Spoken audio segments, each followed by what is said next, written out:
The night of June 5th, 2017, should have been a quiet one for Officer Reyes. His wife, Alina, was home with a fever, and he'd taken a personal day. But fate, in its cruel irony, had other plans. At 9:30 p.m., the urge to get Alina some comfort, cold medicine, ginger tea, chicken broth, led him to the 24-hour market on Maple Street. The Bridgeport, Connecticut sky was clear, the summer air thick but deceptively harmless. He moved through the familiar streets, a civilian in plain jeans and a faded Mets t-shirt. His badge and gun safely tucked away in his closet, far from Alina's resting ears. He paid for his items, the sleepy cashier offering a polite nod. Stepping back onto Maple, the cool evening air was a welcome contrast to the market's fluorescent hum. His phone showed 10:02 p.m. Alina had sent a simple heart emoji and a thank you. A small smile touched his lips as he sent one back, slipping the phone into his pocket. The walk home, usually a mindless stroll, began to feel different. A late bus rattled by, its bright interior revealing a handful of passengers, but its passing left a deeper silence in its wake. He crossed Lexington Avenue, where a street lamp flickered with an almost sentient hesitation before steadying its glow. His thoughts drifted to Alina, picturing how he'd warm the broth, prop her pillows, and maybe put on an old comedy to lift her spirits. A comforting routine, a simple domestic dream. Then he turned onto Grove Street, a narrower, artery-lined, with maple trees. Only 2 lamps worked here, casting islands of sickly yellow light amidst vast, inky pools of darkness. It was in one of these pools, halfway down Grove, that a van silently rolled out of an alley. No headlights, no hazard flashers. It stopped dead center in the road, its engine a low, ominous thrum. Reyes slowed, expecting the driver to flick on the lights to move. Instead, the engine cut off. The sudden silence was jarring, a heavy blanket, thrown over the familiar night sounds. Then, with a soft, deliberate scrape, a side door slid open. 3 silhouettes, darker than the surrounding gloom, emerged. Panic, cold and sharp, pierced through Reyes's calm. He still held 2 paper bags, their contents suddenly feeling like an immense burden. The street, usually a path to comfort, now seemed to narrow, trapping him between the unseen threats ahead and the encroaching darkness behind. One figure stepped out, lean and predatory, clad in a hooded jacket despite the August heat. Another followed, heavier, his hat pulled low, obscuring his face. The third remained in the van, a barely discernible shape in the shadows. The lean man spoke, his voice flat, devoid of emotion, cutting through the silence like a razor blade. "You're Officer Reyes." Reyes said nothing, his breath hitched in his throat, a desperate attempt to remain silent, unseen. In plain clothes, he could have denied it, could have pretended to be anyone else. But a primal instinct, a chilling certainty, told him they already knew. This wasn't a random encounter. This was targeted. A hard object, unmistakably a pistol, pressed into his ribs from behind. The third man, he hadn't seen him move. He was simply there. His gun was 6 blocks away, on his dresser, a useless comfort. He slowly lifted his hands, the paper bags rustling, cold medicine pills clinking against the glass bottle, the sound amplified in the suffocating silence. Zip ties, cold and unyielding, snapped around his wrists before he could even consider. A lunge, a twist, a desperate escape. Then, a rough cloth bag dropped over his head, plunging him into instant, absolute darkness. The world shrunk to the musty smell of cotton and the hot, frantic rush of his own breath. They shoved him into the van, the metallic slam of the door echoing the finality of his capture. The engine roared back to life, a hungry beast devouring the night. The ride felt endless. 20 minutes? 30? The van's floor vibrated with a metallic thrum, tools clanking and rolling beneath him, a morbid symphony of his impending fate. No one spoke. He tried to keep his body loose, ready for any opening, any opportunity. But the zip ties dug deeper into his skin, his fingers growing numb, his hope dwindling with each passing mile. Finally, the crunch of gravel beneath the tires announced their arrival. A door opened, and strong hands yanked him out. Cool, moldy air assaulted his face, a stark contrast to the oppressive heat within the bag. 3 cement steps led downward. He counted them instinctively by the tilt of his feet, a futile attempt to map his descent into the unknown. They pushed him inside and sat him on a wooden chair when the hood was ripped off. Reyes blinked against the sudden glare of a single bare bulb, suspended from a wire in a stark concrete room. One plywood sheet covered a tiny window high on the wall, a mocking glimpse of a world he might never see again. A workbench held a chilling array of tools, pliers, screwdrivers, a coil of rope, instruments of torture, not repair. Men stood together, observing him. The hooded jacket, lean and menacing, the red cap heavy and silent, and the youngest, perhaps in his early 20s, his eyes fixed on Reyes with an unsettling intensity, as if memorizing every detail, every fear. Hooded jacket crossed his arms, his voice flat, devoid of inflection. June 5th, 2017. Route 8, Black Dodge. No headlights. The date clicked in Reyes's mind. A cold, hard truth. He had been on night patrol. The Dodge had flown past the exit ramp, a blur of reckless speed. He'd flicked his lights, given chase, a quick burst of his siren. The driver never slowed. When the car swerved sharply toward oncoming traffic, a minivan carrying a family, Reyes had made the split-second decision. He fired through the windshield. One shot. The car had swerved into the median, coming to a violent halt. The driver died before Ems arrived. His license read Jack Harrison. 42. Redcap spoke, his voice tight with suppressed fury. Was our father. The youngest said nothing, but tears glistened in his eyes, a silent testament to a deep, festering wound. Hooded jacket leaned in close. Out. The smell of wintergreen gum and stale rage assaulting Reyes's senses. I was 12 that night. Sat next to him, seatbelt off. You killed him. Reyes wanted to speak, to explain, to tell them their father had just robbed 6 convenience stores, to describe how he'd deliberately aimed his vehicle at a minivan full of innocent people, to recount how the review board had cleared the shooting, a justifiable use of force to protect lives. But the words caught in his throat, tasting like ash, feeling utterly useless. They wouldn't understand. They wouldn't care.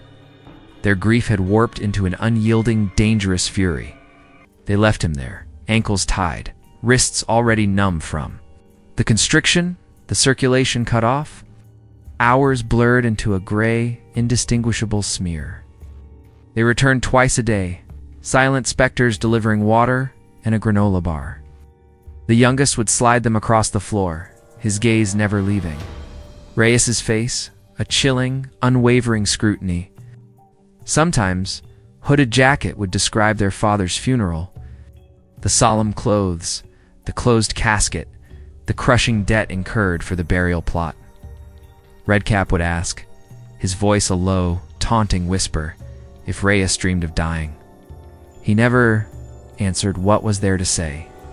4 nights passed, 4 agonizing cycles of darkness, thirst, and the silent torment of his captors. On the 5th night, a new, terrifying certainty entered the room. They marched in a grim procession, carrying rope, duct tape, and a shovel. Hooded Jacket's voice was flat, devoid of emotion, a pronouncement of his doom. We're driving you into Pine Hollow Forest. Nobody finds bodies there. They taped his mouth, sealing his screams. They tied his ankles, binding him completely. The rough cloth bag dropped over his head once more, plunging him into suffocating darkness. He felt himself dragged up the cement steps, then shoved into the rattling confines of the van. The ride felt interminable, an hour perhaps, or more. The scent of pine, sharp and earthy, began to push through the coarse fabric of the bag, signaling his arrival at the chosen burial ground. As the side door opened, the air was cooler, damp with the smell of rich soil. Crickets sang their haunting chorus, a lullaby for the dead. They half-carried him along a narrow, uneven path, pine needles crunching beneath their feet. He heard Redcap mutter, his voice laced with venom, "Just leave him for the animals." Then quick and chillingly precise, a pistol cocked behind his ear. He waited for the shot. A fleeting thought of Alina, wondering if she had found the forgotten broth on the counter. His last thought, two loud cracks tore through the trees. But they came from behind, not beside him, not his end. Someone shouted, "Police! Drop it now!" A hand on his shoulder jolted, its grip loosening. The men scattered, swallowed by the dense undergrowth. A knife sliced through the rough fabric of the bag, and blinding flashlight glare gave way to the familiar, welcome face of Officer Ricks, his academy partner. Beard longer, eyes the same, sharp, steady gray. Ricks shoved Reyes behind a thick pine, a silent, urgent command. He cut the zip ties from Reyes's wrists, the return of circulation, a painful but glorious rush of pins and needles. Ricks kept his gun raised, scanning the path, his voice a low whisper. "I was camping. Saw 3 guys dragging somebody. Took a chance it was you." Ricks radioed for backup. Sirens, distant at first, began to wail, growing louder with each passing second, a symphony of salvation. Ricks ordered the kidnappers to the ground. Hooded Jacket froze, his arrogance replaced by a sudden, stark fear. Redcap tried to bolt, but squad car floodlights burst through the trees, turning the forest into a blinding stage. A canine unit charged, its barks echoing through the night. The youngest, his silent composure shattered, crumpled to the ground, hands on his head, tears streaking his cheeks. Officers flooded the clearing, a wave of blue uniforms. They cuffed the brothers, their shouts echoing the finality of their capture. Rough hands pulled the duct tape from Reyes's mouth, his lips, bleeding where the adhesive tore skin. Paramedics, their faces grim, treated the rope burns, offered him water. Ricks remained close, his calm voice repeating, "You're safe now." Under the flashing lights, his words were a warm cloth over frostbite, a beacon in the terrifying darkness. At the hospital, detectives pieced together the harrowing timeline.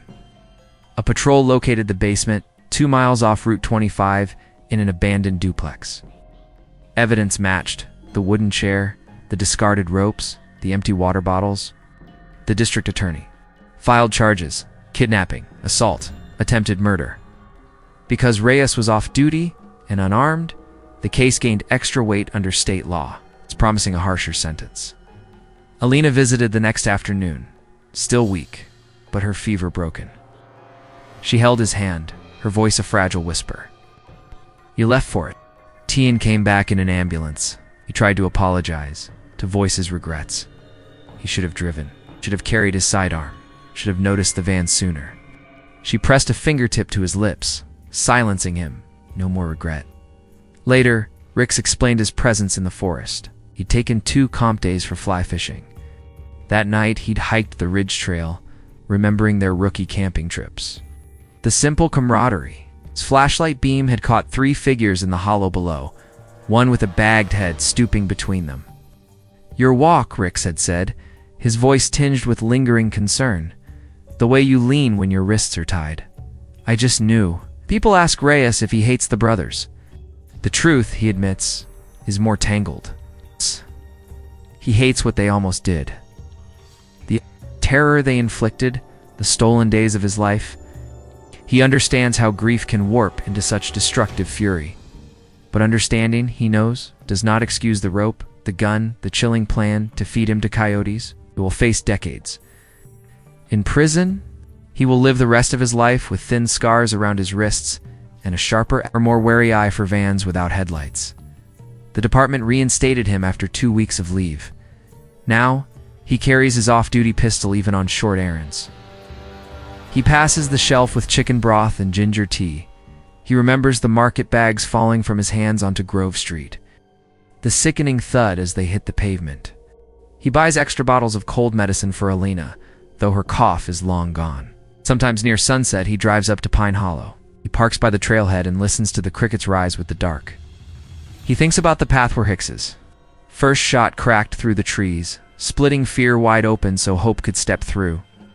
Breath by breath, the forest becomes only forest again. He walks home slower these days, not because he is afraid, but because each corner, each lamp, each mundane detail of his life feels borrowed from a night that might have ended in silence.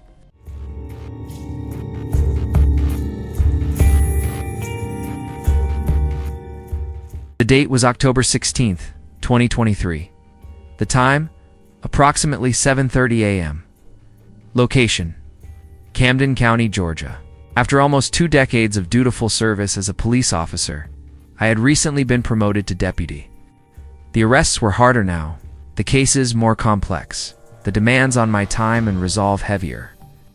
This particular morning, driving down an interstate, I spotted a white pickup truck.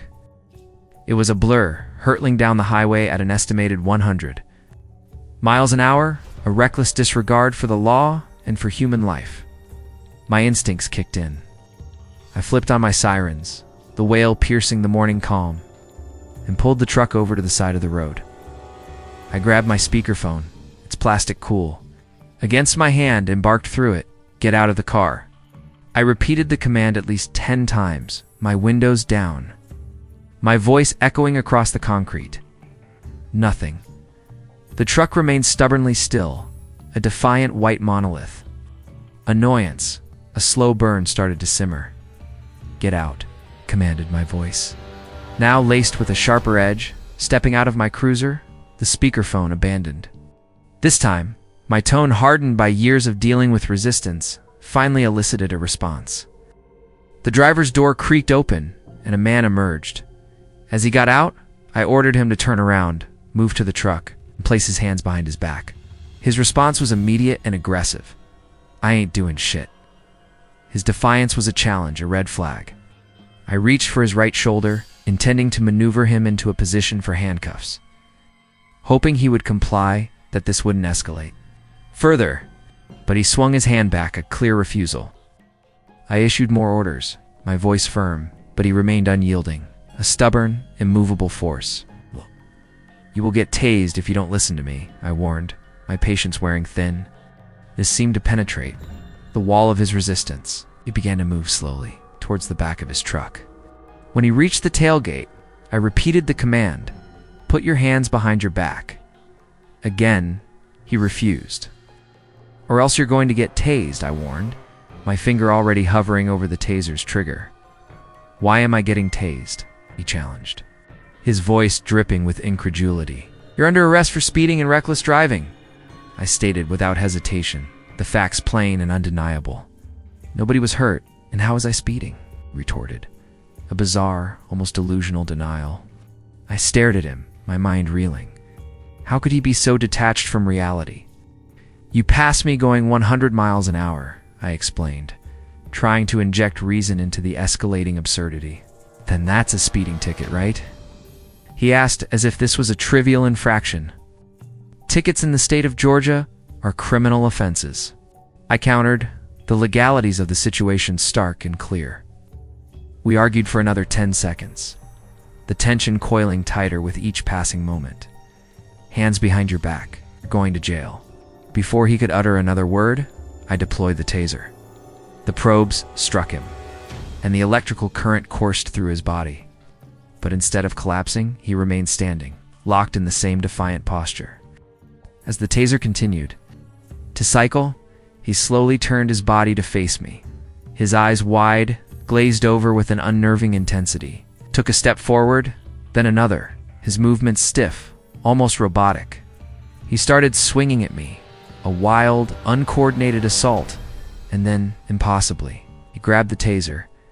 I grappled with him, a desperate hand-to-hand struggle. He grabbed me back, his grip surprisingly strong, and in the chaos, he let go of the taser. We were locked in a wrestling match, a desperate dance on the shoulder of the interstate. During the struggle, his hands found my face, then my throat, his fingers pressing, restricting my breath. I reached for my baton, a surge of adrenaline fueling my movements, and pulled it free. I struck him a few times, aiming for his limbs, hoping to incapacitate him, to create distance. But he was relentless. He grabbed my mouth again, his breath hot against my cheek, and spat. Yeah, bitch. The expletive, the raw aggression, ignited a primal fear, a surge of desperation. With every ounce of strength I had left, I managed to draw my gun. One shot. It connected with his chest, and he fell to the ground, a sudden heavy thud. "Stay down," I commanded, my voice ragged, hoarse. "Stay down," I repeated, dispatching on my radio, "Shots fired. Shots fired." He moved. His arms twitched on the ground, a desperate, almost animalistic struggle to rise. He put both hands on the asphalt, pushing, attempting to crawl. "Stay down. Do not get up," I shouted again, my voice bordering on a scream. He collapsed back down, his movements weaker now, but still persistent. I kept repeating the command, over and over as he continued to move, barely a flicker of life that refused to be extinguished. Soon, another cruiser appeared, its lights flashing, its siren wailing. A coworker, Officer Miller, emerged, his face etched with concern. "You all right?" he asked, his voice cutting through the ringing in my ears. "Yeah," I managed, breath ragged, exhaustion threatening to swallow me whole. I approached the man on the ground, his body still, almost unnervingly. "So," I put handcuffs on him, his wrists limp, unresponsive. Moments later, more police cars arrived, their lights painting the scene in a chaotic strobe. Paramedics rushed in, their movements swift and purposeful. But the man remained still, not a sound, not a flicker of movement. I took a few shaky steps towards my car, then collapsed into the driver's seat, the exhaustion a crushing weight. I stumbled out, walked behind the cruiser, struggling to compose myself, the adrenaline crash leaving me shaking, vulnerable. Other officers gathered, their faces mirroring Miller's concern. And then the dam broke. I started to cry, long, shuddering sobs, the terror and trauma of the last few minutes washing over me. They comforted me, their presence a solid anchor in the storm of my emotions. For what felt like an eternity, finally, I was taken back to the station. I sat there for an hour, the silence of the office, a stark contrast to the chaos of the roadside. The sheriff, his face solemn, told me I could take the rest of the day off, and the next. The following few weeks were a blur of sleepless nights and haunting replays of the incident. The image of the man, defiant, then unyielding, then still, was seared into my mind. My coworkers and the sheriff covered for me their understanding, a quiet comfort.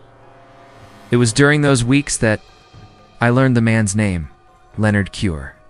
He had been wrongfully convicted of a crime many years ago and served a full 16 years of his sentence. The revelation hit me like a physical blow. Leonard Cure, wrongfully convicted, 16 years. The weight of that knowledge was immense, a crushing burden of sorrow for him and his family. No wonder he had so much rage. No wonder he resisted. The psychological trauma of 16 years in prison, stripped of his freedom for a crime he didn't commit, had forged a deep, unyielding fear of returning. On February 27, 2024, Cure's family filed a $16 million federal lawsuit against the sheriff's office and me, alleging excessive and deadly force. That, quote, excessive and deadly force echoed in my mind, a constant nagging doubt.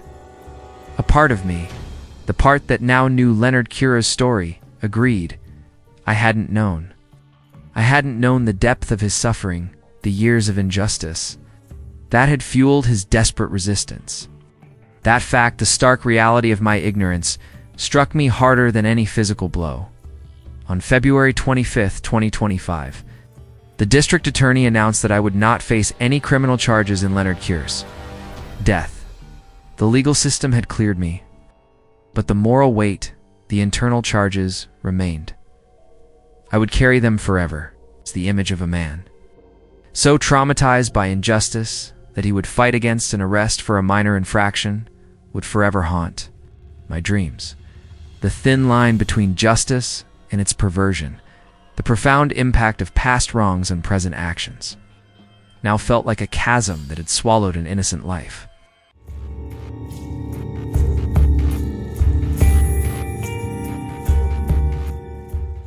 October 9th, 2024, a date forever etched in my memory, a deep bruise that refuses to fade.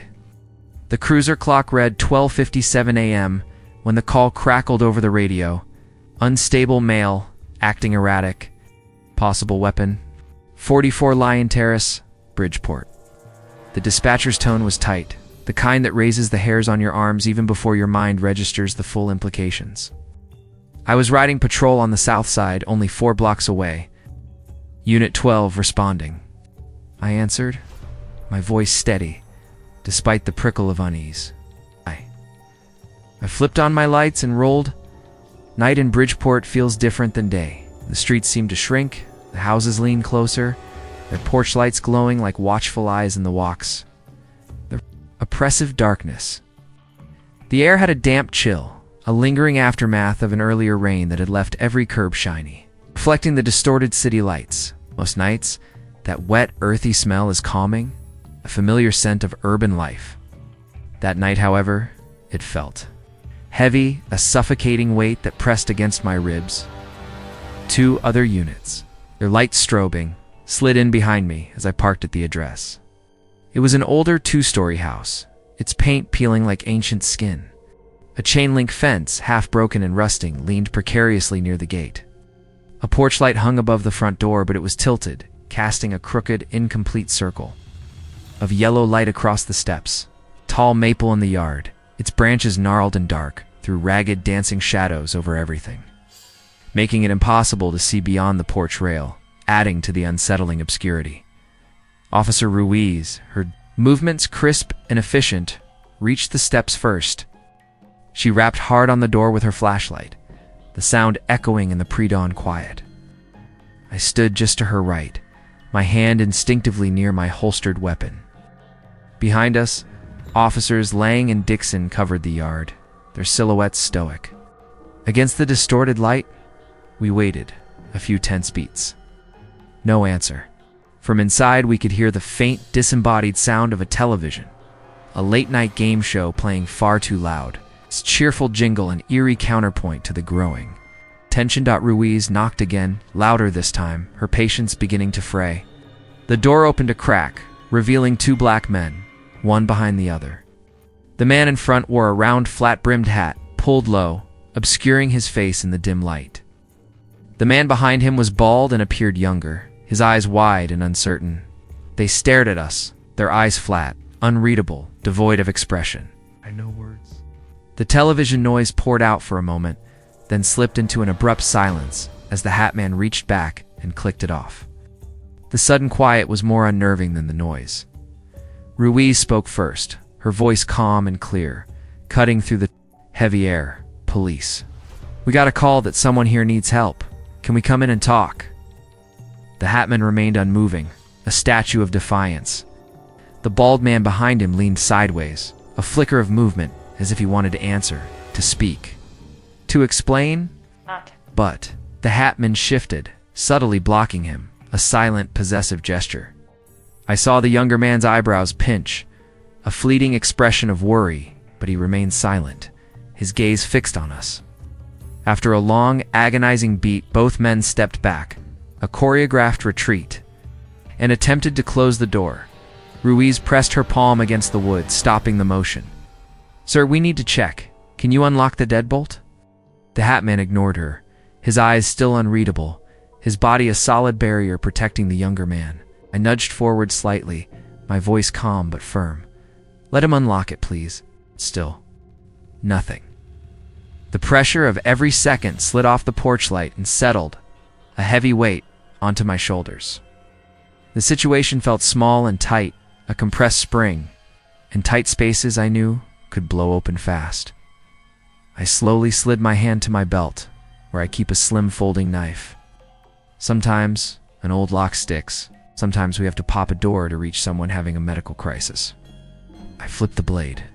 Out, the quiet click of the mechanism barely audible, eased it into the gap by the latch, hoping the simple, deliberate motion would convey our intent. We meant to solve a problem, not start one. Behind the hatman, the bald guy suddenly ducked. Under an arm, a surprising swift movement. He twisted the lock, and with a soft click, swung the door wide. Come in, he whispered, the whisper.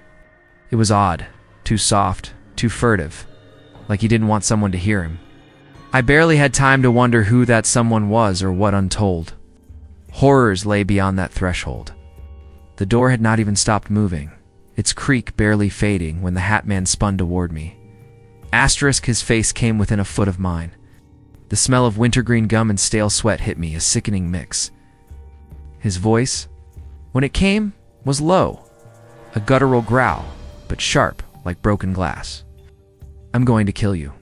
My eyes, trained by years of instinct, darted to his right hand. It dove into his coat pocket. I saw the handle of a knife glint, small and bright, a harbinger of pain. Then it was moving impossibly fast. Training says, shout commands, create, distance, draw your weapon. Real life sometimes steals the half-second you need to do any of that. The first hit landed in my left shoulder. Hot pain flooded my arm, dull at first, then screaming, a white-hot agony that consumed everything. Before my mouth could form words, before my brain could process, the blade was out again, punching into the side of my neck, my throat filled. With wet heat, a horrifying gurgle, air turned to rust-tasting syrup. All sound. Left me replaced by a high-pitched whine. My vision shrank at the edges, a tunnel closing in. He hit me a third time, above my right ear. It felt like lightning cracking inside my skull, a deafening explosion of pain. I pushed with everything I had left, a desperate, animalistic shove. My palm found his chest, and I forced him back. He stumbled, hitting the doorframe with a sickening thud. My knees buckled, but I forced myself sideways off the porch, needing space, needing air, needing to escape the suffocating horror. Green grass slid under my boots, a bizarrely vivid emerald in the dim light. I stared at those blades of grass because they were the only thing that stayed still while everything else spun. A dizzying maelstrom of pain and fear. Gunmetal thunder cracked twice. My ears rang, a deafening cacophony. I caught Ruiz's voice, firm and loud. Drop the knife! Drop it now! More voices layered in. Lang, Dixon, even the young bald man, his voice a frantic, desperate cry. Stop, stop, stop! Couldn't lift my head to look, couldn't turn, couldn't orient myself. The grass darkened, turning from vibrant green to a horrific black as my blood soaked into the blades, spreading like an oil slick. I pressed one trembling hand to my neck and felt warm, sticky liquid leak between my fingers, a horrifying confirmation of the damage. Time stretched, bending, twisting. Maybe it was 30 seconds, maybe 5. Sirens, a new chorus, cut through the night. EMS called by the second car that arrived shortly after us. The porch light, as if the house itself was reacting to the unfolding horror, flashed off, then on a frantic blink. Hands took hold of me, strong but gentle, lowering me flat onto the damp grass. Ruiz's face hovered above mine, her eyes wide with fear, but steady, resolute. She pressed gauze to my neck, shouting something I couldn't quite catch. A medic, his movements swift and practiced, slid scissors under my shirt, cutting away fabric. Cold air met warm blood, a sickening contrast. A needle pricked my arm, and a wave of distant relief washed over me. I saw the front yard spin upward as they lifted me onto a stretcher and locked the wheels. The ride to Bridgeport Hospital was a white blur. Stealing lights flipped past an endless tunnel. Radio chatter muffled and distorted. A frantic drum in my ears. The medic kept talking to me, his voice a steady drone, asking my name, date, badge number. I mouthed answers, but no sound came out. He squeezed my hand each time. A small, comforting gesture, letting me know he understood. Surgery lasted 3 hours. A lifetime in the sterile quiet of the operating room. Later, doctors told me the neck wound missed my carotid artery by the width of a pencil lead. A miraculous escape. The head strike chipped bone but did not drive. Deep. The shoulder cut sliced the muscle, yet avoided the big artery under the collarbone. Inches. Luck. That is all that. Separates a line of duty report from a eulogy. I woke up in intensive care, a tube in my throat, a foreign presence. Ruiz sat beside the bed, her uniform stained with what I knew was my blood, but her eyes were bright, relieved. She wrote on a piece of paper, her hand steady, "He's alive." 2 rounds to the suspect's lower spine. He dropped the threat. Ended. I nodded, tears sliding sideways into the pillow, a silent release of fear and gratitude. I mouthed, "Thank you." She just squeezed my hand, a silent promise of solidarity. 4 days later, they released me. My wife drove me home, silent until we pulled into the driveway, and she let herself cry long, hard, shuddering sobs, her head buried on the steering wheel. I rested my uninjured arm across her back, waiting patiently until the storm passed, till her breath steadied. Recovery tasted of metal and plastic, bandage tape, the bitter tang of pain pills, the blandness of protein drinks. I slept in a recliner, unable to lie flat without the stitches pulling, a constant reminder of the violence. The department sent meals, checked on us daily, and stacked get well cards on the coffee table. I spent hours reading them, feeling the weight of every signature. Every scribbled "glad you're still with us." It's a testament to the fragile thread of my survival. 3 weeks after the attack, I met with Internal Affairs, then with the States. Attorney. Body cam footage showed everything in cold, unforgiving clarity. The man's sudden, unprovoked lunge. My blood spraying the porch rail, a grotesque crimson art. Ruiz and Lang firing only when he pivoted toward them again. Knife raised, a clear and present danger. The shooting was ruled clean, a justified act of self-defense. The suspect survived. But the bullets shattered his lower spine. Will never walk again, and will likely spend the rest of his life behind bars. Trial is pending. I will testify when the day comes. People ask if I felt myself dying. The best answer, the most honest one, is that dying felt close. Like a shadow leaning over my shoulder, a voice whispering, "Not yet." I remember the grass. I remember thinking how bright green it looked under the porch light, and how strange it was to die staring at something so simple, so mundane. Then I wasn't dying anymore. I was living, and every breath since feels like interest paid on borrowed time. I returned to duty at the end of January, after physical therapy had rebuilt the strength in my arm, meticulously, painfully, inch by inch. The first night back, I sat in my cruiser outside the station, hands on the wheel, letting the engine idle, listening to its steady hum until my pulse slowed to a normal rhythm, until my breath was even. When I finally clicked the radio and said, "Unit 12 in service," the words trembled, but they came out. I drive past that house sometimes. The porch light has been fixed. It hangs straight now, steady and dull, a beacon of ordinary domesticity. A new family rents the place. A young couple with a toddler who leaves plastic toys on the steps, bright splashes of color against the weathered wood. One afternoon, the mother waved. She didn't know who I was or what had happened where she stood. I waved back, a profound gratitude swelling within me for ordinary life, for its simple, quiet beauty. I have a small scar on my neck, another above my ear, and a faint line across my shoulder. A map of that night etched into my skin, a constant, a reminder of how fast calm can turn to chaos, but also a reminder of how skill, backup, and plain, unadulterated luck can pull you from the gap between heartbeats, from the precipice of death. I still love this job. I still believe most calls end with someone safer than before we arrived. On nights when the air smells of rain and porch lights look like watchful eyes, I remember October 9th, and I tell myself, stay sharp, stay kind, and go home.